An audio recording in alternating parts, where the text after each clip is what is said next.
যশোর মনিরামপুরে পৃথক সড়ক দুর্ঘটনায় আহত হয়েছেন ৮ জন।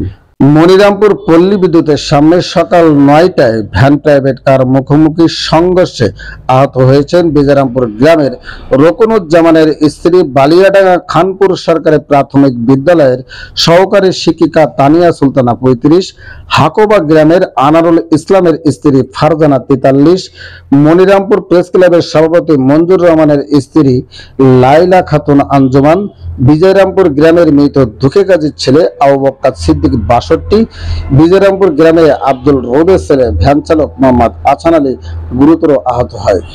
এদিকে ঘটনার খবর শুনে মনিরামপুর থানা ইনচার্জ জানায়, সড়ক দুর্ঘটনার খবর পেয়ে ঘটনাস্থলে পুলিশ পাঠিয়েছি এবং ঘাতক প্রাইভেট কারটি থানা হেফাজতে নেওয়া হয়েছে। তখন আমরা চলে আসছি, আসার পর দেখি এখানে লোকজন হাসপাতালে রোগীদের প্রেরণ করে ওদেরকে চিকিৎসার ব্যবস্থা করছি আর গাড়িটা মনিরামপুর উপজেলা স্বাস্থ্য কমপ্লেক্সের কর্মরত ডাক্তার জানায়, সড়ক দুর্ঘটনা আহত সকলের চিকিৎসা দেওয়া হয়েছে। এর মধ্যে থেকে গুরুতর আহত আবু বক্কর সিদ্দিকীকে যশোরে রেফার করা হলেও রোগীর গার্জিয়ানরা হসপিটালে ভর্তি রেখেছে এবং চিকিৎসা চলমান রয়েছে।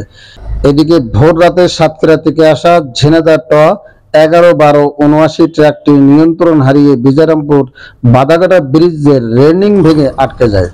ঘটনায় কেউ আহত না হলেও ব্রিজের একটি অংশ ভেঙে যায়। ট্রাকের হেলপার জানায়, ঘুমের কারণে নিয়ন্ত্রণ হারিয়ে এই দুর্ঘটনা ঘটেছে। বিস্তারিত থাকছে তহিদুল ইসলামের প্রতিবেদনে।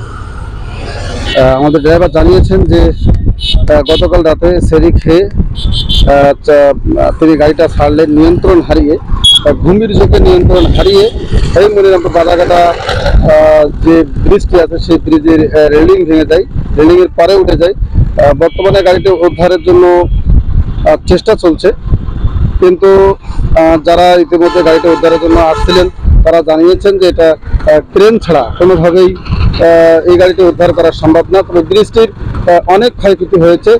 এক সাইডে যে রেলিং আছে সেই রেলিং ভেঙে গেছে এবং সেটা বড় আকারের একটি ফাটল ইতিমধ্যে আমরা দেখতে পাচ্ছি।